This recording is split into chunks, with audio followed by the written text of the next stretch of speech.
Olá pessoal, sejam muito bem-vindos a mais um episódio do Urotalk, o podcast oficial da Sociedade Brasileira de Urologia, Seção São Paulo. Nunca houve tanta testosterona sendo utilizada fora do contexto clássico de reprodução hormonal e, ao mesmo tempo, talvez nunca tenhamos visto tantos homens jovens apresentando infertilidade, supressão do eixo hormonal, alterações metabólicas e dependência do hormônio. Em meio às redes sociais, a cultura da performance e a busca por disposição, estética e produtividade, muitas vezes fica difícil separar reposição legítima de uso abusivo. Eu sou Filemon Casafus, coordenador e moderador do Urotox, e no episódio de hoje vamos falar sobre um tema cada vez mais presente no consultório urológico, que é o uso abusivo de testosterona, seus riscos, consequências e limites. Será uma abordagem um pouco diferente do que da que trouxemos no episódio 163 do Urotox, em que discutimos a reposição de testosterona em 2026, suas evidências e novas fronteiras. E a proposta de hoje não é demonizar a reposição de testosterona, que, quando bem indicada, tem um papel extremamente importante. E para discutir onde estão os limites e quais são os riscos reais do uso abusivo da testosterona, contamos hoje com a presença de dois grandes andrologistas. Vou começar apresentando o Dr. Adriano Fregonese, urologista formado pela Unicamp, onde ele foi chefe da disciplina de urologia, e o Dr. Adriano tem fellow em medicina sexual pela Universidade da Califórnia e é atualmente membro da diretoria da SBU São Paulo. Adriano, é um prazer recebê-lo no Neurotox, seja bem-vindo. O prazer é meu, muito obrigado pelo convite. Cumprimento aí meus amigos, o Bruno, o Filemon, e acho que vai ser um bom podcast. Muito obrigado mais uma vez. E o nosso segundo convidado, o Dr. Bruno Nascimento, urologista formado pela USP de São Paulo. Ele tem fellowship em medicina sexual e andrologia pelo Memorial de Nova York. É o atual coordenador do grupo de medicina sexual e andrologia do Hospital das Clínicas da USP e também do departamento de medicina sexual da SBU São Paulo. Bem-vindo, Bruno. É uma alegria e um prazer recebê-lo no Neurotox. Muito obrigado, Filemon. É um prazer imenso estar aqui com todos. Realmente acho que é um tema de utilidade pública super necessário. Parabenizo a SBU pela escolha e agradeço mais uma vez aqui estar do lado do Adriano, grande amigo e urologista que o trabalho, né, fala por si só. Então acho que vai ser um período muito proveitoso aqui para todos nós. Obrigado. É isso aí. E para começar o nosso bate-papo, eu queria citar um artigo que foi publicado pela revista Veja agora, em março de 2026. Na verdade, acho que tinha uma coluna que foi escrita pelo Dr. Cleiton Macedo, um endocrinologista da Universidade Federal da Bahia e também diretor da Sociedade Brasileira de Endocrinologia. E no texto ele destaca que os anabolizantes não atuam apenas no músculo, podem modular emoções, aumentar a irritabilidade, ansiedade, impulsividade e até aumentar pensamentos suicidas. E o artigo também cita um estudo dinamarquês que mostrou o aumento importante do comportamento criminoso e violência entre usuários, principalmente usuários que abusam de esteroides anabolizantes. E, obviamente, precisamos tomar cuidado para não simplificar demais uma questão complexa e multifatorial, né? Até porque outros estudos demonstraram que a maioria dos que usam testosterona apresenta poucos efeitos comportamentais. Parece que esses efeitos são idiosincráticos, acontecem apenas em alguns grupos específicos de pessoas. E, embora seja minoria, uma porcentagem razoável desenvolve efeitos comportamentais graves, né? Eu queria usar esse artigo como ponto de partida para a nossa discussão, e eu vou começar com você, Adriano. Você acredita que o uso abusivo de testosterona realmente pode alterar comportamento, gerar impulsividade e agressividade? E se você já teve algum paciente com comportamento agressivo, ou mesmo até indo para o outro lado do espectro comportamental, depressão pelo uso incorreto ou eventualmente maltratado, um uso em doses maiores da testosterona. E aproveita e explica um pouco essa fisiopatologia de alteração comportamental pela testosterona. Pois é, Filemon, é só nós observarmos o que acontece na natureza, né? Ah, Quando você tem uma fêmea que esteja pronta para acasalamento, existe uma briga entre os machos, né? E sabe-se que essa briga, ela acontece pela seleção do indivíduo que é mais apto ali, o mais forte, né? E aí existe um aumento dessa testosterona quando essa fêmea está no fio, ou essas fêmeas, né? Então, a gente já observa isso na natureza. Você não vê isso aí entre as fêmeas, né? E quem que é o verdadeiro responsável? Sem dúvida nenhuma, que é a testosterona. Agora, partindo agora para humanos, né? Sem dúvida nenhuma que aqueles indivíduos que ah, fazem a reposição da testosterona, que aliás eu vou até mudar o termo, não é reposição, né? Aqueles que usam a testosterona por outras situações que não a médica, né? Aquele que realmente tem a testosterona baixa, em geral, eles fazem um uso na qual sobrepõe o limite superior da normalidade. Então, eles têm, às vezes, testosterona total de 2.000, 2.500. Hoje, não é raro nós encontrarmos isso. E esses indivíduos, sim, eles têm alterações do ponto de vista comportamental, que, quando usando a testosterona nesses níveis elevados, eles acabam se tornando agressivos e, às vezes, quando eles deixam de usar a testosterona e isso cai a níveis baixos, né, porque você acaba suprimindo o eixo, eles acabam tendo o contrário, né? É o que você falou, ele fica deprimido e, inclusive, com ideias suicidas. Então, eu acho que assim, é extremamente importante esses indivíduos que acabam utilizando a testosterona e, em geral, semanalmente, né, que tenham o conhecimento disso daí. Em geral, eles não têm, porque não é prescrito por um médico que está explicando para ele a real necessidade. E sabemos também que a população, de preferência, que usa essas testosteronas é aquela população que está interessada ali no espelho, né? Que eles querem aumentar a massa muscular, eles querem ficar mais vistosos, mais fortes. E a gente sabe de literatura que isso aí está entre 15 e 24 anos de idade, principalmente no sexo masculino. Mas tem que se dizer também que isso está começando a aumentar também nas mulheres. Então, como o Bruno falou no começo, é um problema de saúde pública e que nós, como Sociedade Brasileira de Urologia, nós temos um papel de fazer um aviso a essa população, a esses médicos, que existe alguma coisa de errado aí, porque aumentou muito no consultório esses indivíduos que chegam com a testosterona alta, mas agora com a consequência, né, em geral, o problema da fertilidade. Perfeito. Eu conversando ontem com o Bruno por telefone, ele me falou que atendeu um paciente, se não me engano, era 12.000 ou 14.000 a testosterona dele. Eu nunca tinha visto, nunca tinha ouvido falar. Isso aí eu já atendi paciente com até 4.000 de testosterona, mas nunca tinha visto um nível sérico assim de 10.000. Bruno, o hormônio cria essa agressividade ou potencializa traços psicológicos e comportamentais que já existiam, né? Parece que tem um estudo aí que eu li, depois eu posso deixar aqui, o acesso é livre, o link para ler esse artigo na íntegra, né? E você já teve algum paciente mais irritado, impulsivo ou emocionalmente desregulado por abuso hormonal? Porque parece que acontece apenas em grupos específicos. O que você acha? Perfeito. Vamos lá. Bom, eu acho que, primeiro, acho que tem uma distinção que é importante de ser feita, tá?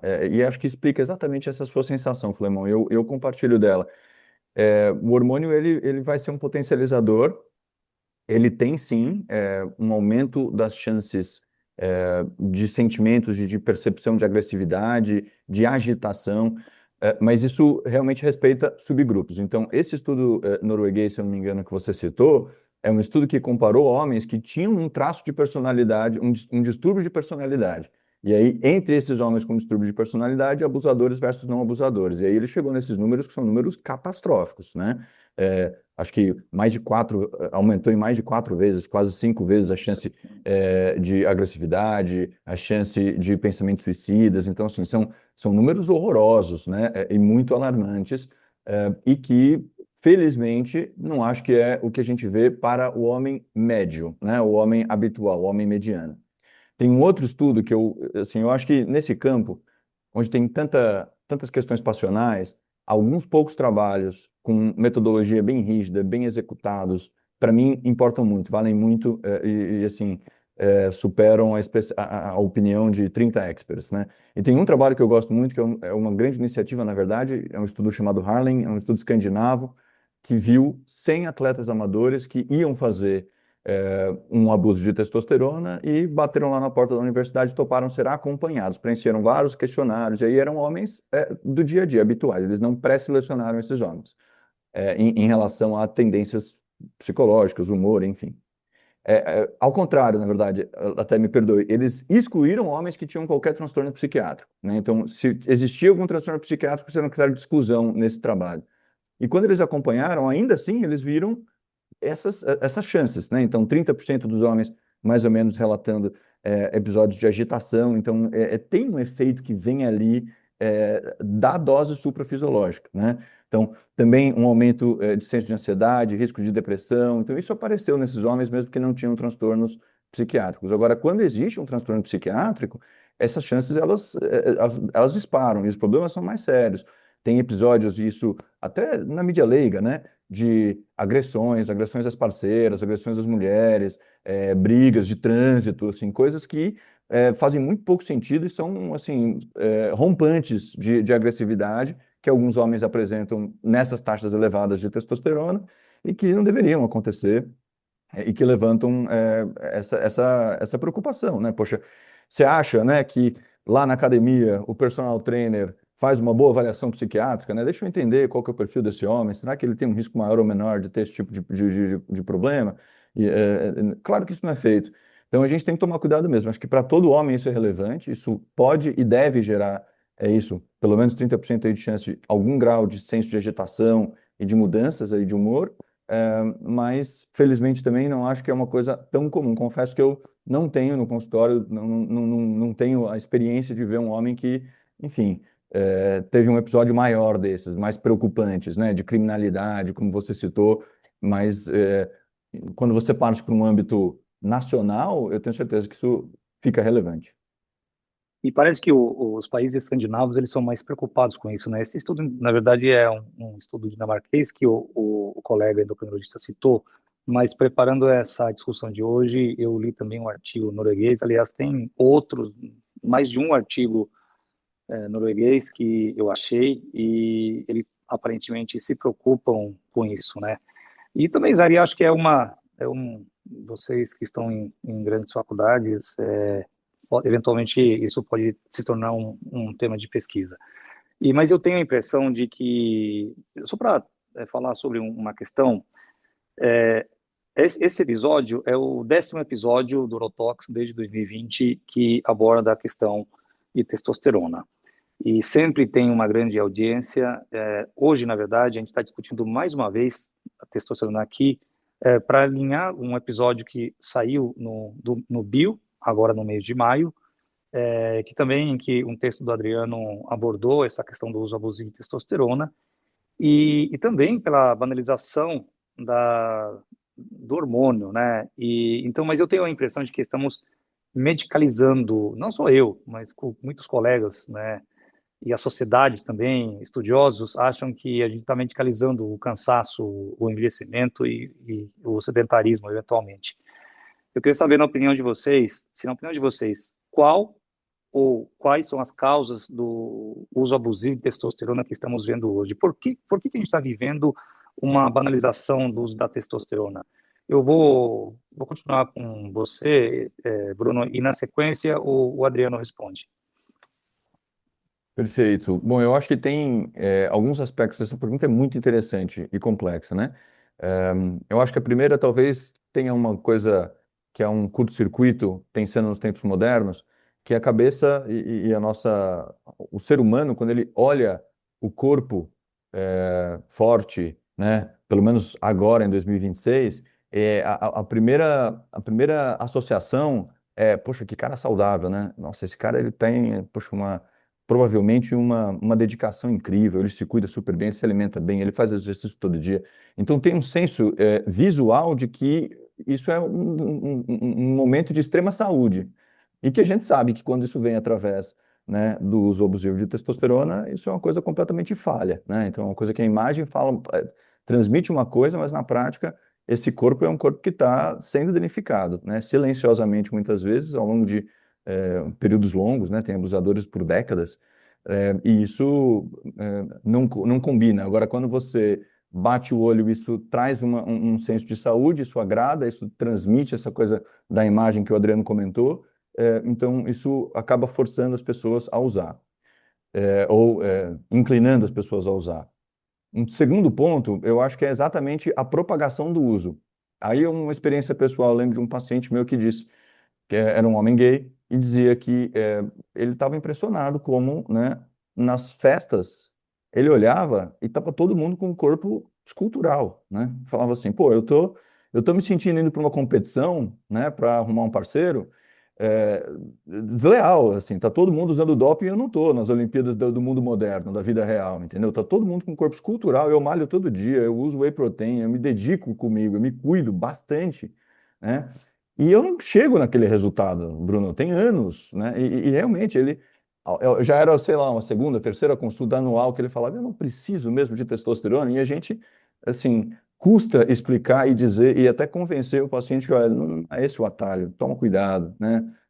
Vai para outros caminhos que você vai ser mais bem-sucedido. Então, quando isso se dissemina, seu vizinho está usando, o seu primo está usando, os amigos da faculdade estão usando, ganha um senso de naturalidade e de segurança que também é preocupante e pesa muito para essa epidemia de uso.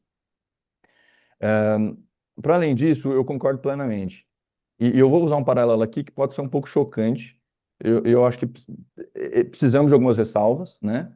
Mas, assim, ainda mais hoje em dia, pressão, estresse, cansaço, o telefone transformou, né, a rotina de trabalho de todos nós em uma coisa 24 horas por dia, 7 dias por semana.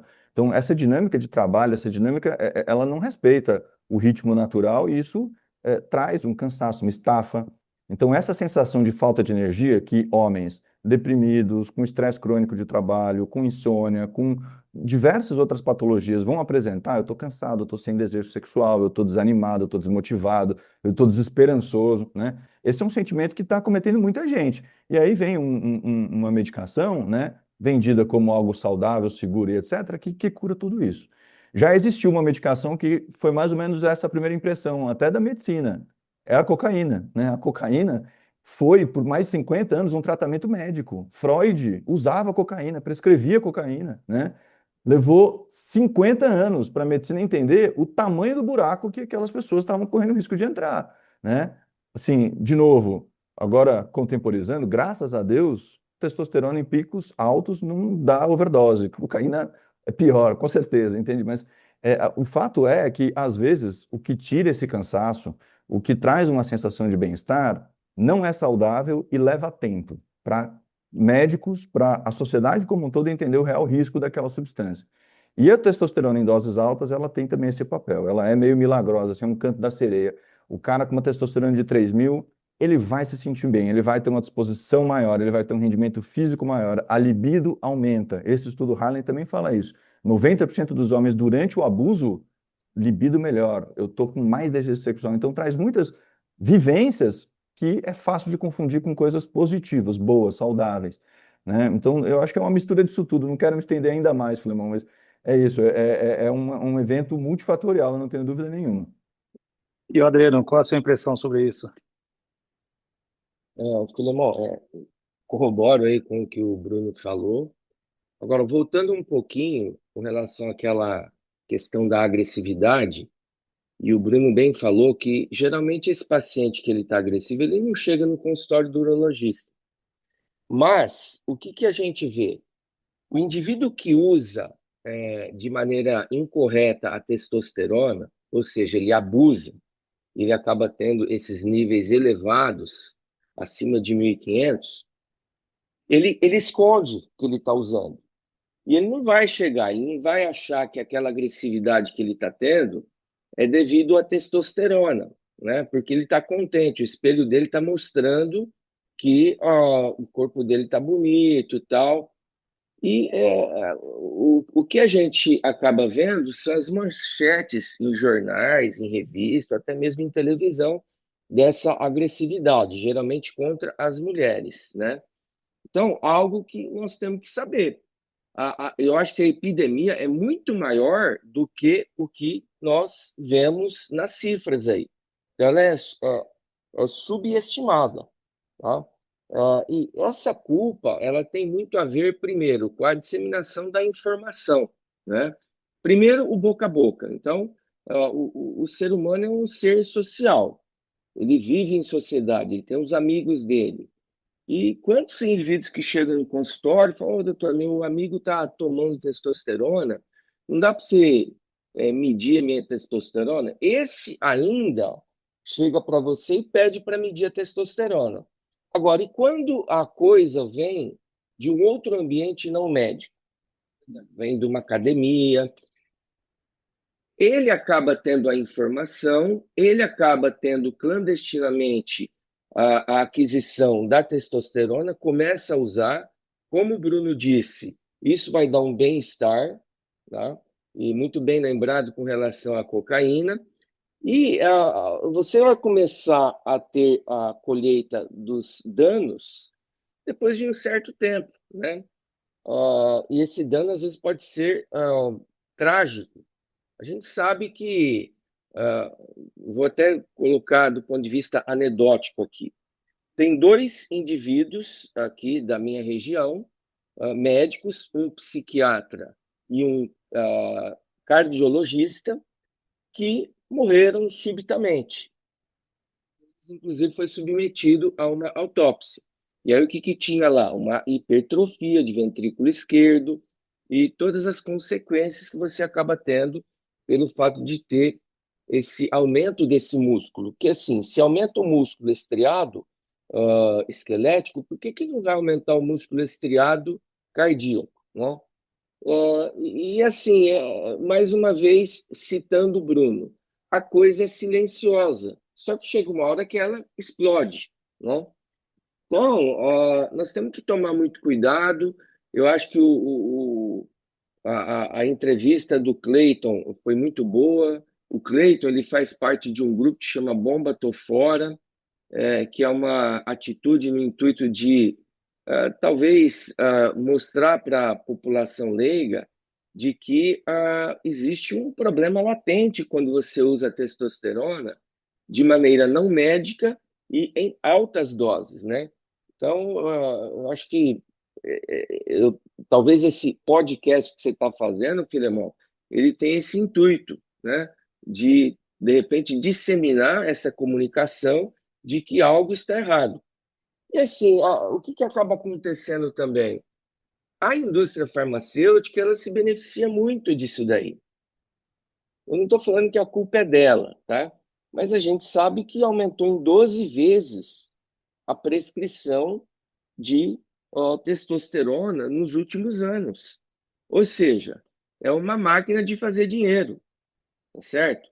Agora, ela está se beneficiando. Eu acho que ela tem também, eu acho que ela tem o desejo disso, de que seja feito de maneira ética e de maneira que exista realmente um motivo médico para essa prescrição. Então, mais uma vez, parabenizando você por esse podcast, porque eu acho que ele tem uma função social muito grande. O Adriano, aumentou a prescrição e a precificação. O custo dessas testosteronas aí, principalmente as testosteronas de ação curta, né, aumentou bastante.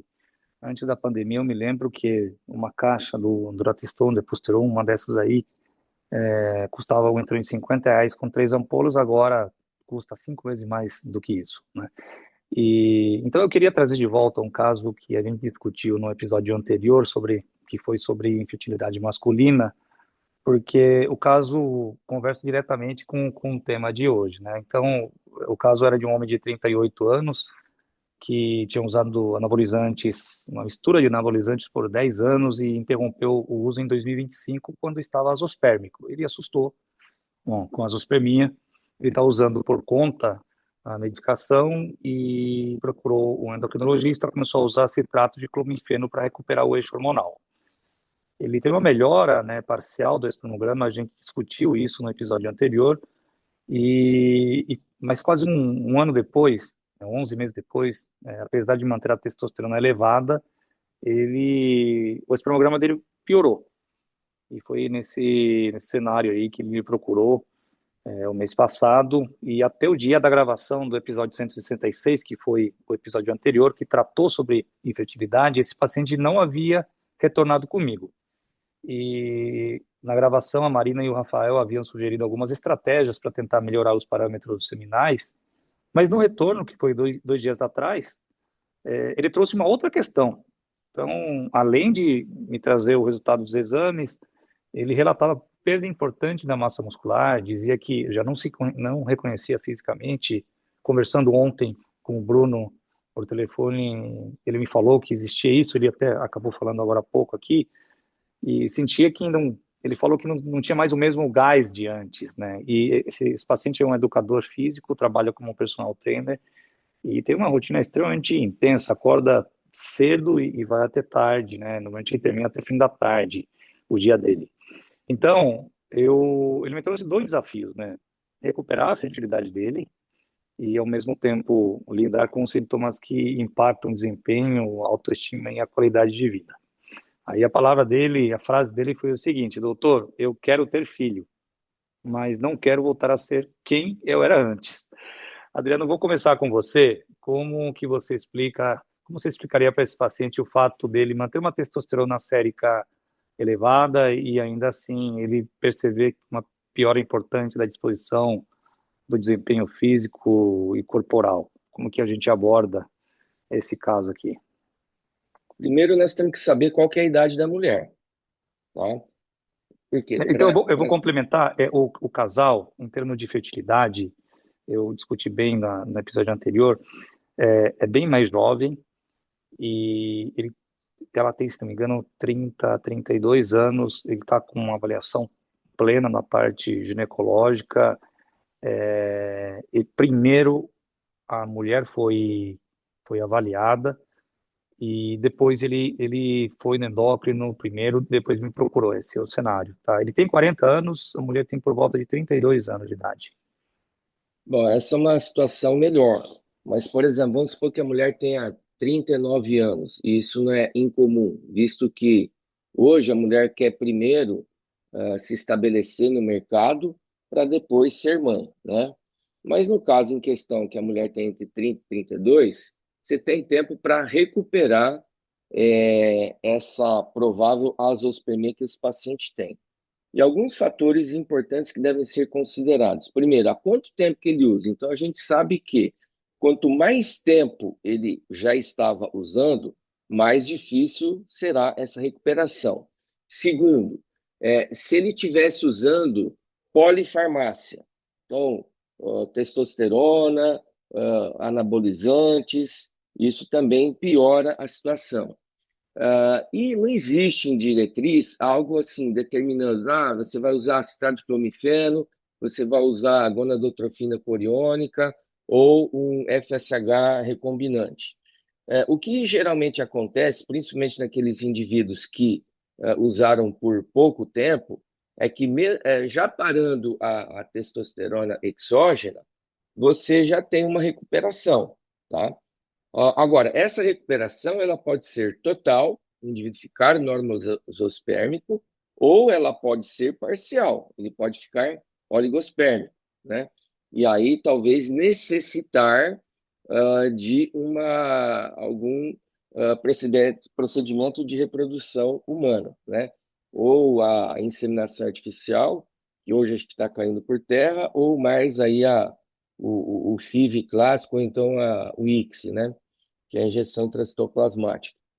Mas o que você vai fazer se o paciente tem uma certa ansiedade? Então, você tenta recuperar esse eixo de uma maneira mais rápida. Então, você vai dar um modulador de receptor de estrógeno, que no caso é o citrato de clomifeno, e às vezes associado ao HCG, numa dose aí que pode variar de 1.500 a 3.000 unidades internacionais por semana, né?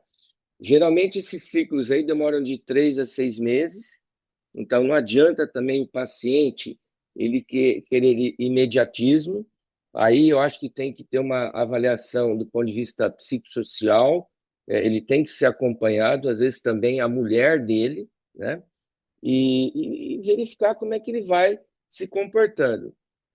No meu entender, talvez o monitoramento mais assim garantido para esse tipo de paciente é o LH. Então, se esse indivíduo ele fica com LH baixo, esse eixo está bloqueado, quer dizer, uma situação muito ruim, né? Agora, se o LH dele recuperou, ele está com um LH ou normal, ou até mesmo mais elevado, isso é um bom sinal. Outra coisa a ser considerada é o testículo, né? Porque a gente sabe que com o uso crônico aí da testosterona, existe uma atrofia testicular. Então, talvez você, na palpação mesmo, se avaliar, e às vezes, se você quiser ter uma medida mais justa aí da coisa, você fazer um ultrassom escrotal e medir essa, esse volume testicular, né? Mas Adriano, assim, oi. deixa eu só complementar para você, que eu não te passei todas as informações, né? Aí, agora você falando, esse paciente, claro, na época da consulta, da primeira consulta já, ele já me trouxe um ultrassom escrotal com Doppler que não mostrava varicocele, medidas testiculares normais. E aí, eu pedi, ele já veio também com um estradiol que foi solicitado pelo FSH, LH, estradiol, e uma testo recente, uma testosterona recente, que estava muito elevado, o estradiol estava também elevado, e o FSH e LH elevados. Então, só para complementar, e nessa consulta, né, na penúltima, ou na primeira consulta que ele veio comigo, na verdade, eu suspendi o citrato de clomifeno porque ele fazia 11 meses que ele estava usando e eu observei que tinha melhorado o espermograma dele, depois deu uma piorada e eu olhei esse estradiol, eu achei que pudesse estar interferindo o clomifeno, eu retirei o clomifeno dele até agora o retorno, tá? Então, esse aí é o caso, só para complementar aí as informações, tá bom? Então, mas aí, Filemão, eu ficaria indagando, pô, mas por que será que ele tem um estradiol alto, né? Ele tem ginecomastia, assim, é um indivíduo obeso, né? Que aí você tem uma conversão periférica aí de testosterona em estradiol. Mas, assim, obviamente, se você tiver um estradiol alto, tá acima de 50 e tal, aí você pode usar um bloqueador de aromatase. Então, por exemplo, você usa o anastrozol. Mas não seria aquilo que me chamaria atenção, tá? Então, eu acho que o fato dele ter esse estradiol alto é, seria uma surpresa para mim. Eu acho que o estradiol alto, eu pediria naquele indivíduo que tem características de um indivíduo que tem o estradiol alto, ou seja, ele tem uma ginecomastia, ele é um indivíduo obeso. Agora, pelo que você me falou, é um indivíduo que é personal trainer, né? Isso, Então, não é obeso. me causou estranheza. Mas, assim, de qualquer forma, ele já teve uma recuperação parcial, como você falou, né? Eu acho que tem que conversar com esse casal e verificar o que ele quer. Se ele quer esperar mais e verificar se existe uma melhora superajuntada a esse espermograma que ele já fez, que isso aí pode às vezes demorar um ano, né? Ou se ele quer partir, por exemplo, para um procedimento de reprodução assistida, né? Perfeito. Bruno, e aí? O que que eu vou fazer com esse paciente que quer recuperar a fertilidade, mas ao mesmo tempo quer manter o desempenho físico e qualidade de vida, aí com esse cenário clínico que eu falei, lembrando que ele é um personal trainer, tem 40 anos, um INC normal, ultrassom testicular normal. Ele foi de azospermia para uma recuperação parcial do espermograma e teve uma piora no segundo espermograma, ou no espermograma mais recente. E, ao mesmo tempo, tem esse estradiol, que, pelo que o Adriano falou, surpresa, né, nessas condições estar elevado, mas eu optei, na primeira consulta, a suspender o medicamento até ele retornar comigo com essa queixa atual. O que você faz com esse caso aqui? Vamos lá. Clemão, eu vou dar alguns passos atrás, até porque o Adriano já tocou nisso, você teve um episódio de infertilidade. Vou falar um pouco, mas assim, eu quero só dar um passo atrás e realmente entender que esse é um cara, é um abusador com altíssimo risco de recidiva ao uso. Porque ele está exatamente sentindo falta daquele bem-estar, daquele tipo físico que ele se habitou. Ele é preparador físico. Então, assim, a estética também é parte do trabalho dele. Tem alguns trabalhos que pressionam a pessoa a usar esteroides anabolizantes. Quem trabalha com físico precisa desempenhar fisicamente ou usa a imagem como um cartão de visitas, e muitos personal trainers, claro, né, se ele for lá super magrelinho, ele vai perder em relação aos outros que estão lá super fortes, né? Então, assim, esse cara ele tem um risco muito alto de reincidir o uso. Então, eu, sinceramente, uma das primeiras coisas que eu faria agora é congelar o sêmen, recomendar. Eu não sei para onde vai esse testículo. É verdade, com o tempo, os testículos e a taxa alta tendem a recuperar parâmetros normais de produção de espermatozoides, né? Então, concentrações, etc. Mas não é que ele volta ao basal. Então, eu brinco um pouco, assim, nós viemos ao mundo com alguma reserva. Você tem a sua reserva renal, você tem a sua reserva respiratória, você pode tirar o terço superior do rim direito porque teve um tumor, e você não vai para diálise, né? Porque você tem o restante cumprindo. Tem pessoas que têm uma reserva tão boa que podem doar um rim inteiro para um familiar, para um parente, para alguém querido, e eles continuam bem, com função renal global preservada. De novo, não vão para diálise. E tem outros que não, que a hora que você fala, eu quero doar um rim, você olha e fala, você não pode. Porque se eu tirar um rim, você não tem reserva para continuar bem.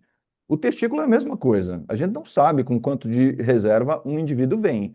Mas para mim é muito claro que cada vez que ele entra num ciclo desses, onde ele trava o eixo, ele desestimula o testículo, a tendência do testículo é de atrofia, né? E por quanto mais tempo e maiores as doses que ele utilizar, mais a chance dele ter um dano e não voltar para aquele patamar inicial, aquele patamar basal, mesmo que ele atinja parâmetros normais novamente, né? Então, assim, eu também explico isso para eles. Eu digo, olha, a gente não sabe quanto de gás você ainda tem para queimar. Toda vez que você entrar numa brincadeira dessa, nós estamos perdendo um pouco da sua reserva testicular. Eu não sei para onde ela vai. Se esse indivíduo já tem algo genético, ele tem o histórico de criptorquidia, eu tenho testículos já um pouco menores, já tem um parâmetro seminal ruim de largada, de partida, às vezes um uso discreto, pequeno, leva a um quadro de infertilidade dificílimo depois para você resolver. Então, eu congelaria o sêmen e eu investiria muito agora numa lógica de damage control. Assim, eu acho que tem que envolver um psicólogo, tem que envolver muitas vezes um psiquiatra, tem que ter assim, propor alternativas para esse paciente para tirar um pouco as dores dele e manter ele num curso em que, como o Adriano falou, muitas vezes um curso longo de tratamento, né, com estímulos gonadais, HCG, Ovidrel, extrato de clomifena, enfim, você apoia e você consegue melhorar ou pelo menos sustentar parâmetros seminais o suficiente para ele começar as tentativas, né? As tentativas primeiro espontâneas, e eu entenderia esse congelamento como um backup, né? Se a gente entrar agora em um período onde esse testículo ele está, né, entrando em falência, a gente pelo menos poupa e permite que esse homem possa ainda ser pai biológico, enfim, tem esse sonho. Porque eu acho que esse é o ponto também, né? A gente não pode, a gente tem que tomar muito cuidado com isso como médico, de ter uma postura de o paciente tomar uma bronca, né? Tomar uma lição de moral, falar, você não pode fazer isso, você está maluco, como assim você fez um negócio desse? Você não pode, você tem que acolher, você tem que explicar, você tem que reduzir os danos, você tem que tentar entender o que está acontecendo e propor solução. Senão esse paciente, ele não volta, né? E você está jogando ele de volta ao abuso. Ele vai voltar a usar e nunca mais vai te procurar, porque, pô, né, quem é que vai sentar para ficar tomando bronca e não ouvir nenhuma solução, não ouvir nenhuma proposta, né? Então, Eu acho que esse é o aspecto que eu queria introduzir na discussão que vocês já tiveram, porque esse caso é bastante comum também, né? É isso. Eles sentem falta dessa sensação. É isso aí. Eu sou O tarde. Filemão, Pode falar, Adriano. posso falar? Eu acho que assim, isso que o Bruno falou é fundamental, é o tal do acolhimento. Só que você não pode também deixar de falar a verdade para ele, né? Ó, e assim, de repente, essa infertilidade dele pode ser a ponta do iceberg das complicações que ele está tendo, do uso abusivo da testosterona. Então, esse indivíduo que já tem uma atrofia testicular, já tem uma oligospermia, será que o coração dele está legal? Entendeu? Porque sabe-se também que ah, a hipertrofia lá do ventrículo, ela é assintomática e pode acontecer dele ter um problema súbito, né? Como, por exemplo, uma morte súbita, devido a esse uso abusivo e as consequências que ele tem para o ponto de vista cardiovascular. Então, eu acho que tem que falar para o paciente, viu? O problema não é só a infertilidade, são outros órgãos e tecidos que acabam estando envolvidos. E, inclusive, no comecinho desse podcast, o Bruno falou, viu, o negócio não é só a parte sexual, o hormônio vai para todo o corpo. Todas as células do nosso corpo, todas as células estão sendo estimuladas por essa testosterona. E a gente sabe que os indivíduos chegam muito para a gente por causa da parte de libido, dessa parte de fertilidade, e às vezes até para a parte de sexualidade, né? Mas outras especialidades podem estar envolvidas nisso daí. Eu acho que é importante nós falarmos para o paciente que isso é algo extremamente grave e pode levar a um desfecho final muito ruim, né? Então, acho que tem que acolher e estou de pleno acordo com o Bruno. Mas acho que a gente não pode ficar assim, um tanto quanto negligente e cuidar somente da nossa casinha, né? Tem que dizer que a coisa ela vai além da parte geniturinária, né? Posso complementar, Perfeito. Clemão? Pode falar, Bruno, aí eu vou, na sequência, Tá eu bom, vou desculpa. ainda, vou apresentar um outro caso clínico, mas pode falar.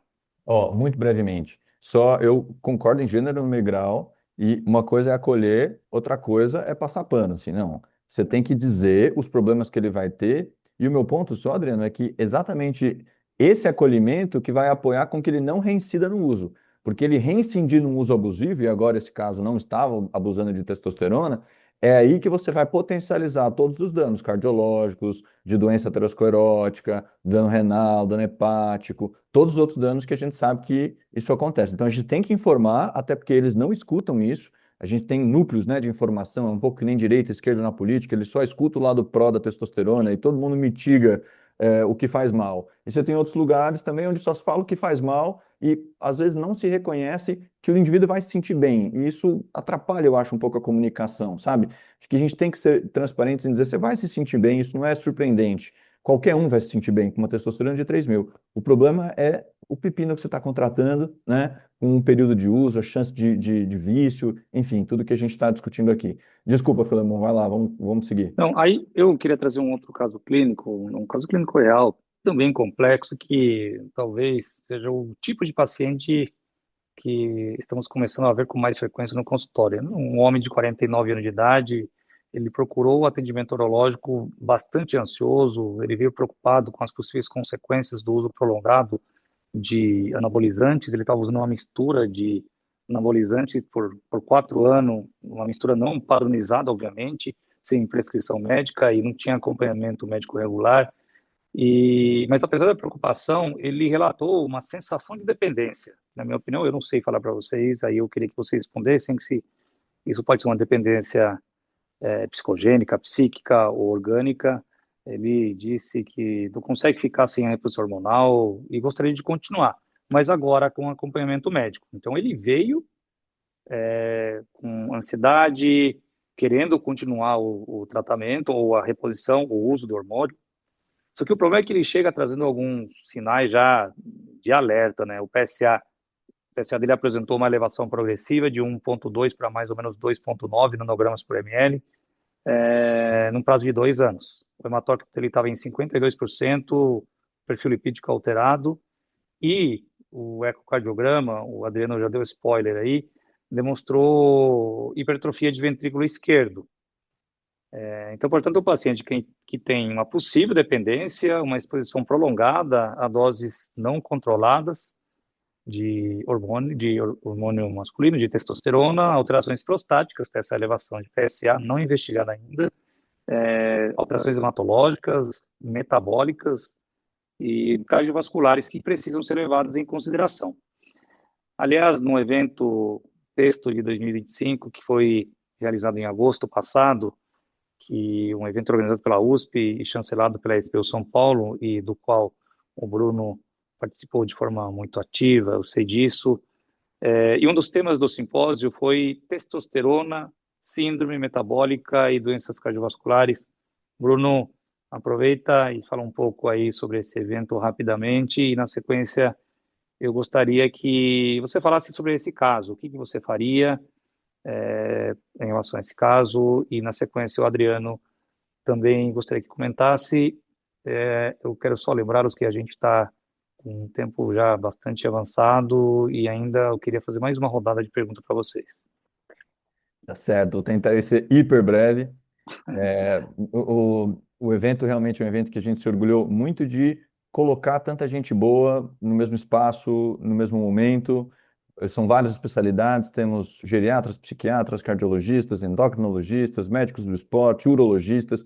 Nós estamos muito bem representados, urologia, as grandes universidades do Brasil, associações médicas nacionais e internacionais, latino-americana, todo mundo presente e disposto ali a ter um debate sobre isso tudo que nós estamos falando aqui, né? Tanto a deficiência, que também não pode ficar sem tratamento. Testosterona é um grande dilema hoje, tem gente que precisa e não usa, e tem gente que não precisa e está abusando. E a gente tem que tentar organizar um pouco a comunidade médica no meio desses cenários, né? A gente deve ter isso repetido ano que vem, né? Mais um evento, esse ano só que não tivemos. Depois de 2 anos consecutivos, o evento foi muito bem recebido, então estamos animados e é isso. Acho que ano que vem teremos uma nova edição, vai ser um prazer receber todo mundo. Sobre esse caso, mais uma vez, assim, eu acho que é muito difícil porque, de novo, o comportamento é de um homem adicto, né? Ele quer continuar utilizando por este bem-estar, mas esse aqui já tem sinais claros, outros, não só reprodutivo, o último era, né, um problema gonadal, aqui não, ele tem um problema, muitas vezes, que vai ameaçar a vida e que acontece, muitas vezes, também de forma silenciosa. Tem outras alterações ecocardiográficas, por exemplo, alterações de relaxamento, que você precisa pedir, inclusive um ecocardiograma que não tem cobertura nos planos de saúde, que é um ecocardiograma com strain, para descobrir uma lesão, um patamar antes da hipertrofia manifesta. Então, assim, é um assunto super difícil, delicado, e é isso. A gente, agora, reforçando ainda o que o Adriano falou, né, a gente precisa ser muito claro para o paciente que ele precisa parar de usar, né? Ele não pode reincidir no uso. Agora ele ainda tem um PSA que você levou que exige investigação. Vai um paralelo, é como um tabagista que tem DPOC, que você pode fazer o que você quiser para melhorar a doença, mas se ele não parar de fumar, essa doença vai progredir, né? Então é um pouco a mesma coisa. Com um agravante aqui, Filemon, se esse homem, por exemplo, tiver um câncer de próstata e ele abusou da testosterona, o tratamento para ele vai ser muito mais complicado e muito mais difícil, porque ele perdeu a capacidade de produzir a testosterona naturalmente. Se ele tiver um diagnóstico de câncer de próstata, ele vai para um tratamento, por exemplo, cirúrgico, e ele vai precisar parar de usar a testosterona. Então, ele vai ter o impacto do tratamento local, seja cirúrgico ou radioterapia, e ele vai ganhar de graça, né, um impacto de uma supressão hormonal, simplesmente porque ele não vai poder continuar utilizando imediatamente depois. Enfim, essa daí é uma discussão que a gente tem que gravar um podcast só disso, né, o uso de testosterona e o seu vínculo com câncer de próstata tratado. Mas assim, eu tenho visto isso também nos consultórios, os homens que estão abusando, têm um diagnóstico de câncer de próstata e eles caem de um precipício, que eles estão lá nesse bem-estar, com a libido no alto, se sentindo super bem, saem com uma prostatectomia e uma testosterona em níveis de castração. Eles saem lá para assim, o precipício mesmo, o vale do vale. Isso é um homem muito difícil depois de você manter motivado, enfim, tratar, inclusive. Então, eu tenho essas considerações para esse caso. Perfeito. Adriano, complementa, por favor, quais são as complicações que um homem pode ter pelo uso abusivo da testosterona, né?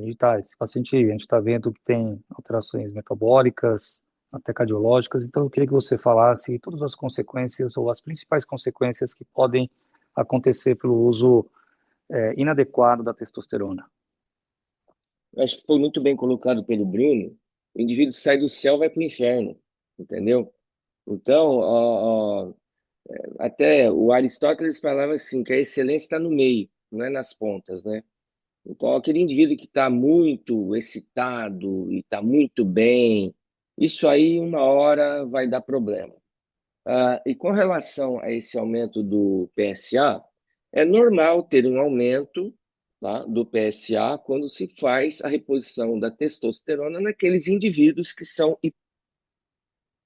aqueles indivíduos que são abusivos e que têm essa testosterona aí em torno aí de 2.000 para cima, obviamente que também vai ter esse aumento do PSA e eu acho que tem que fazer aquilo que o Bruno falou, você tem que investigar.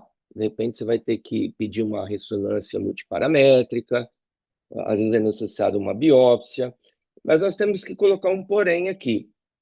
Testosterona não leva a etiopatogenia do câncer de próstata, né? Então, assim, senão a gente começaria a incorrer no erro de que aqueles que realmente precisam de testosterona, não vou tomar porque isso aí pode me dar câncer de próstata. Aí a gente voltaria lá no Higgins, né? Que falava que testosterona era igual gasolina no fogo. Então, isso aí acho que já está bem sedimentado hoje em dia. Nós conseguimos vencer esse paradigma aí. Outra coisa interessante é com relação à parte cardiovascular, que também existia esse paradigma. Nós tivemos aí na década de 2013, 2015, por aí, uns 3 ou 4 trabalhos denegrindo a testosterona com relação ao risco cardiovascular. E depois isso aí foi respondido através de um trabalho muito bem conduzido, que é o Traverse, né?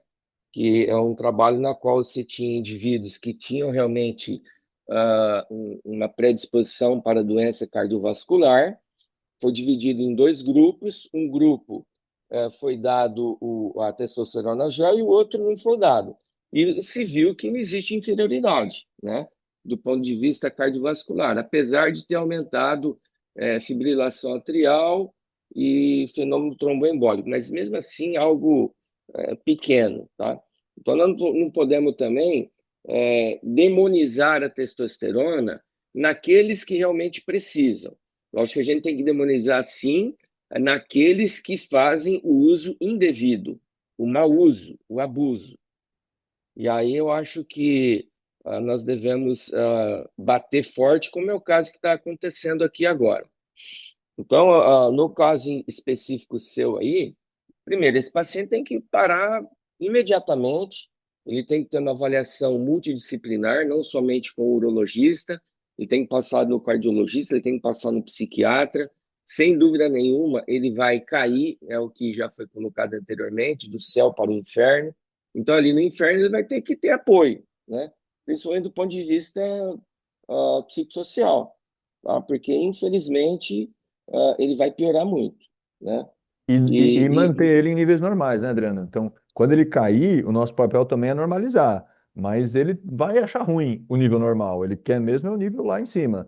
Então, aí entra todo esse time, né, que o Adriano pontuou, para esse paciente ficar bem. aliás, eu até gostaria de fazer um paradoxo aqui. É igual paciente que aliás não é paciente, né?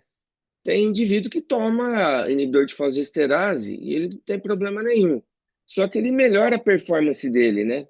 Se ele para de usar e ele volta para aquilo que ele era anteriormente, ele não quer, né?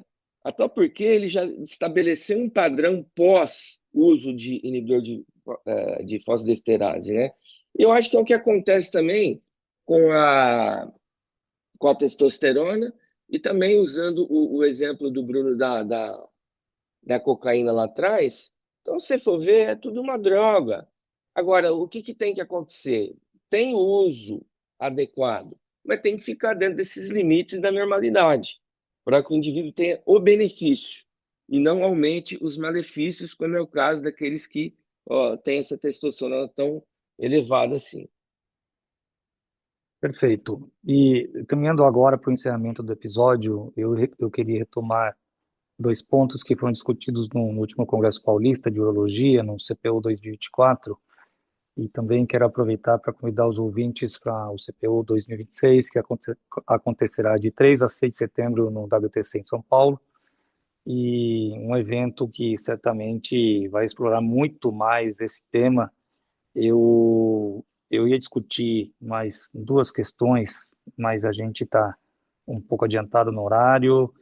E no Congresso Paulista de Urologia de 2024, o Adriano apresentou um tema, testosterona e HPV, o que todo urologista deve saber. Eu acho que a gente explorou já esse tema aqui. E também para o Bruno, eu ia deixar uma pergunta de se a reposição de testosterona é segura, se existe algum nível seguro. Eu acho que a gente respondeu essas duas questões aí ao longo do episódio. E então, como falei, ao longo desse episódio ficou claro que a testosterona tem um papel extremamente importante quando bem indicada. O Adriano acabou de falar isso, mas também que o uso fora de contexto pode trazer consequências profundas e muitas vezes subestimadas. E talvez o nosso maior desafio hoje não seja apenas entender que quem tem testosterona baixa, mas compreender o que realmente estamos tratando. Doença, estilo de vida, que a gente vê pessoal querendo ter alta performance, uma expectativa cultural, querer aparentar mais jovens, né? E então eu queria que cada um de vocês, eu vou começar com o Adriano, deixasse uma mensagem para que os nossos ouvintes possam levar para casa e também, na sequência, o Bruno já deixa a mensagem e faz o encerramento. Começo com você, Adriano. Eu acho que a testosterona ela é um hormônio fundamental para o homem. A reposição de testosterona, quando bem indicada, ela traz muitos benefícios. Nós estamos num momento muito especial na qual nós vencemos alguns dogmas aí. Um deles é que a testosterona estava correlacionada com o câncer de próstata e que ela produzia, entre aspas, o câncer de próstata. E a outra é o que já foi comentado também, que a testosterona ela pode vir a aumentar eventos cardiovasculares maiores e que existiu esse trabalho recente aí que demonstrou que, na realidade, não é bem assim. Então, o que é necessário?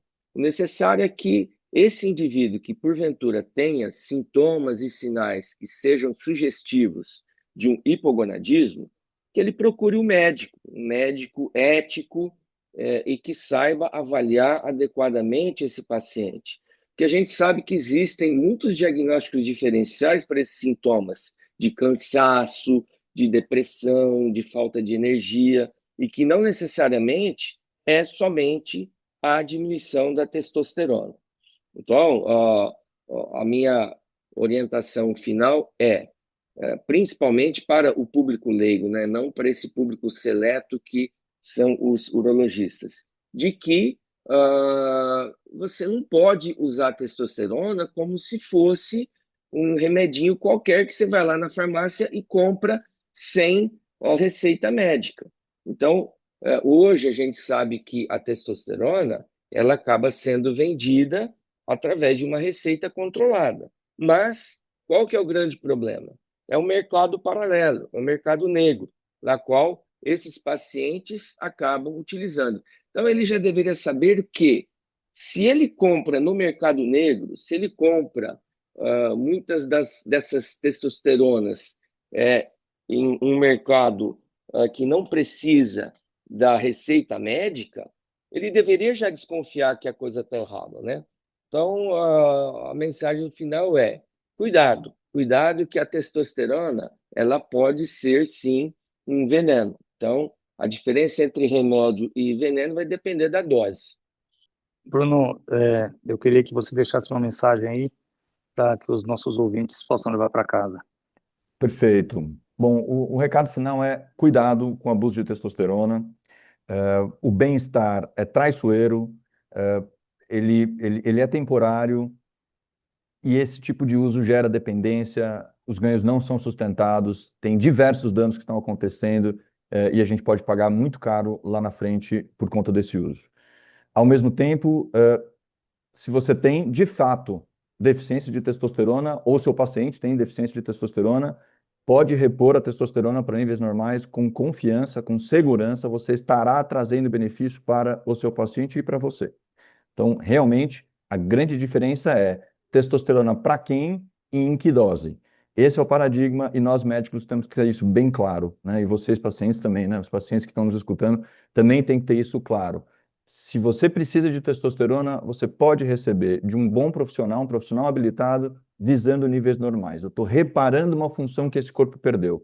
Se isso não está acontecendo, realmente cuidado. O abuso traz uma sensação de bem-estar que não tem paralelo com verdadeira saúde. Não é uma boa decisão pensando na sua saúde, principalmente a médio e longo prazo. Filemon, eu agradeço mais uma vez a SBU São Paulo, o Urotox pelo espaço. Acho que é um tema muito importante e obrigado realmente, viu, por todo o apoio aí. Perfeito. Os meus dois convidados de hoje, eles são da diretoria atual da SBU São Paulo.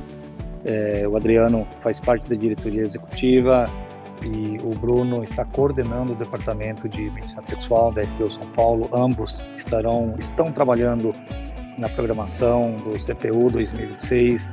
Mais uma vez eu os convido para esse evento, na minha opinião, o melhor evento em termos científicos, urológico, né, e aqui no Brasil, e acontecerá em setembro de 2026 no WTC de São Paulo. Eu gostaria de agradecer aos meus convidados pela participação. Muito obrigado por dividirem o conhecimento e a experiência de vocês com a gente. E assim finalizamos mais um episódio do Urotox, o podcast oficial da SBU São Paulo, e os episódios estão disponíveis no site www.sbu-sp.org.br e também nas principais plataformas de streaming. Nos vemos no próximo episódio. Até lá!